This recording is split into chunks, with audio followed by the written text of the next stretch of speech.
Hej, jeg hedder Kasper. Og jeg hedder Karina. Vi står bag Veganer Nu og har opfundet Lakon. Det er vegansk, det smager af bacon, og så kan du lave det helt selv.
Gris kan ikke lide at blive til bacon. Derfor har vi opfundet Lakon.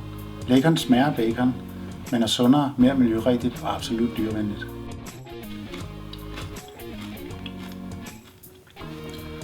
Hvis I vil se flere af vores opskrifter, så gå ind på vores hjemmeside.